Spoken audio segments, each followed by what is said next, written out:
So in the latest Final Fantasy XIV patch, we got the Occult Crescent, a field operation zone similar to Bosja and Eureka, aka a zone where you pretty much just grind and spam fates. And in the zone comes the Forked Tower, what I like to call the F Tower, a dungeon raid designed for 48 players, but can be downscaled down to 24 at a minimum.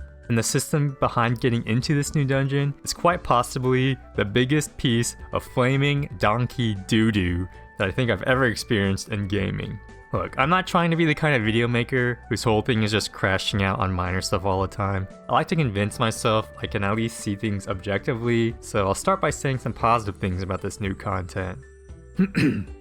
So, the Occult Crescent overworld is pretty decent. Yes, it's very grindy, but it's not like it's required for best in slot gear or anything. If you want to do the grind, you get some mounts and glam for your time, which I think it's fine. You don't have to do any of it if you don't want to, but if you have the itch to hit buttons, then it's a great place for that. It's kind of chill being in a call with some friends and getting to just vibe out while you run around to different fates. And the Phantom Job gimmick, where you can unlock a new set of pretty OP and fun abilities, is cool as well. And as for the actual boss mechanics of the Forked Tower dungeon, there's some new innovative stuff, which is great to see. And as a FF14 player that primarily plays to experience new raids, of course something like that interests me. There's actually a pretty decent amount of creativity and thought put into some of the encounters, at least from what I've seen.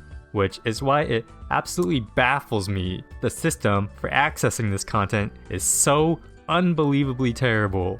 So let me break down the issues. The Forked Tower is designed for a group of 48 players. This is a lot of people. It's 6 times more than a normal raid group and 2 times more than even alliance raids. The logistics of that is a nightmare, but I don't hate that they're trying for more unique stuff. And if 48 players are interested enough to group up into 6 parties and sort things out, then great. But going into the Forked Tower together requires all 6 parties of people to be in the same instance, and instances have a max cap of 72 people. Okay, that's cool, just queue in as a group of 48 people and I'll put you in the same instance. Except, the geniuses at Square Enix Creative Unit 3 made no way to actually queue in as a group of more than 8 people. So the only way to get your group of 48 people that cleared their schedules and you painstakingly assembled together is to just spam queue and pray that everyone somehow gets in the same instance, which is almost impossible if there's 1 or 2 half-filled instances on your data center, since you're just going to keep ending up in the same one each time. So good luck getting all 48 people to continuously enter and leave instances for up to an hour to even get the chance to play with each other.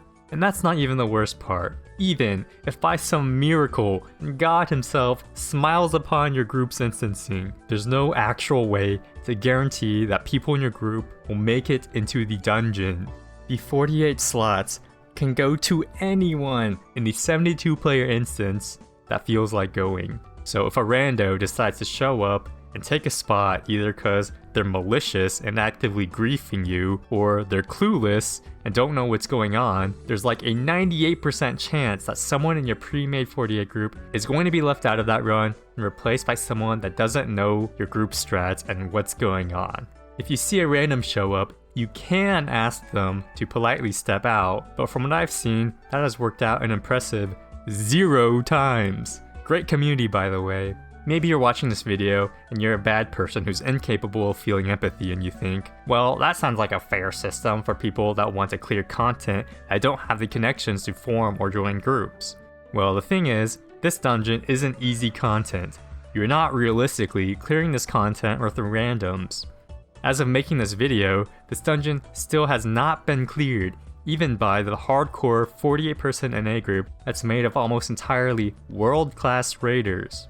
It has taken longer to clear this dungeon than the entirety of the latest Ultimate raid, by a lot. And if you get a random in your group, even one person that doesn't know what the mechanics or strats of your group are, they can easily wipe the group single-handedly due to the way that the mechanics of the dungeon work. And I haven't even talked about the penalty for wiping yet. If you wipe in this dungeon, which will likely happen, 1.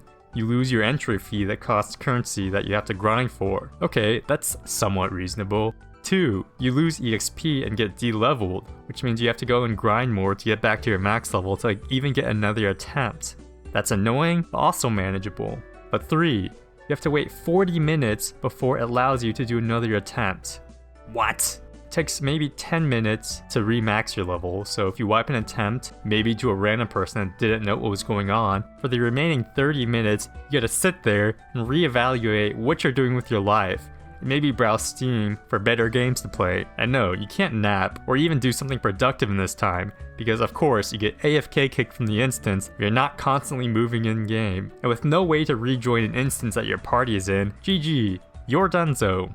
Look, I sort of get the idea of getting punished for failing. It adds stakes to your run, I guess, but I don't agree with how Square decided to implement it with this stupid 40-minute wait. Especially when it was already so hard getting your group into an instance in the first place that has a limited amount of time that you can be in there. And due to the fact that getting the 48 people you want to get into the Fork Tower with in the first place isn't even guaranteed, failing this isn't even in your control half the time. So to summarize, for this new group content they created, they made no way to get a group into the same instance. And if you do somehow get into the same instance, they made no way to reliably get the same group into the dungeon. Bravo, Square.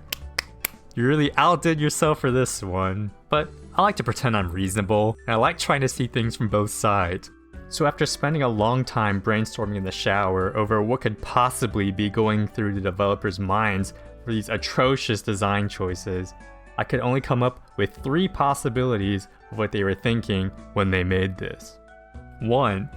They physically do not know how to code in a 48-person queue together. You might be thinking this possibility is ridiculous because they had this feature for Bozja, which also had a 48-person raid, but maybe they're so incompetent they weren't able to figure out how to reuse code in what is probably an overcooked pile of spaghetti code. If they are that incompetent, that is honestly kind of embarrassing. Or 2, they intentionally made the system to cater towards solo players. No, I don't mean small parties or groups, because even if you have only one friend that you want to try the dungeon with, you have no guarantee you'll both be picked together. Picking is based on pure chance, and it doesn't even bring in parties together. So better hope you get lucky if you have 1 or 2 friends you want to play with. So maybe Square decided to screw over everyone else just to allow solo players a chance to go into the dungeon that you won't even clear. So even if you entertain this idea, this dungeon was intended to be fully puggable specifically by solo players, it has a forced requirement of certain phantom job combinations. If no one in your fully random pug party has a thief and a geomancer combo, or a berserker, or any of the other required jobs, then GG, the dungeon becomes literally unclearable. Surely this can't be Square's vision, right? Or 3, they did not consider that groups would want to do group content. This is kind of similar to the last one, but instead of intentionally bending over anyone that wants to play with friends out of malice, they're so out of touch, they're doing it out of ignorance. So out of the 3 possibilities that I can personally think of, they're either grossly incompetent from a technical standpoint, intentionally malicious, or unbelievably ignorant. And honestly, I don't know which one is worse. Look, sometimes I'm against the general opinion and I like to take Square's side. Like, I think healers are in an okay spot right now, but this is undefendable. I'm actually in disbelief on how bad this whole grouping system is, because the bosses in this dungeon themselves actually look kind of fun and challenging, and it's clear that a lot of work was actually put into the fight design. And I'd like to experience it myself someday, but they made it as hard as possible to do that. I am hoping that they add a real queuing system in the future, but until then, any last bit of faith I had in the developer's competency is gone. GG's, not really. Square, get your shit together.